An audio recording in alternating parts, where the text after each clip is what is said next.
for the benefit mostly of my Catholic listeners, which is a growing audience, and I thank God for you. A saint is not someone who has performed miracles, whose picture is on the wall, who the Pope recognized as, this is a humble servant. No, it never meant that. It will never mean that. The word in the Greek is hagios, and it simply means what God has set apart. In fact, it was used outside of the Bible and in temple times, in other realms, pagan realms, to denote exclusive use of the deity, something that is reserved for the deity. So import that word into the Bible and into your life, and what it says is God has tapped you on the shoulder.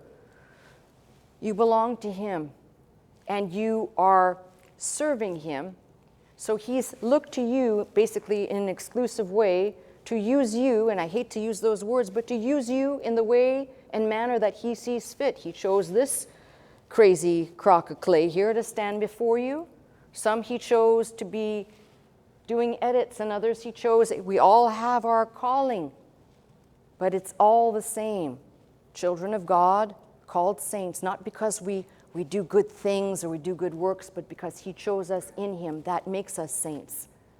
That means that the most hardened heart that has been changed, softened, converted, that looks unto the Lord is a saint, just as much as the one who never committed an act that was considered a crime by society. A saint is not activities, actions, or deeds.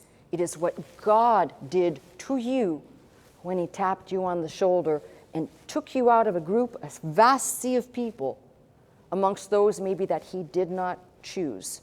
That makes you a saint. That is the true definition, not what any other definition has described it as. I'm sorry. So in that case, we can all rejoice, because I may not look like it, and some of you may not look like it, but we are saints before the living God. And the promise is that the saints overcame and will overcome until He comes again, through one method, our faith, and in this particular case, through the blood of the Lamb, which is all in the same. He rose. He did this for us. He's coming back. So in the meantime, I think it's pretty easy for us to say we need to exercise and build greater faith to stand, whatever that day is and whatever that time, wherever we are, in faith to Him.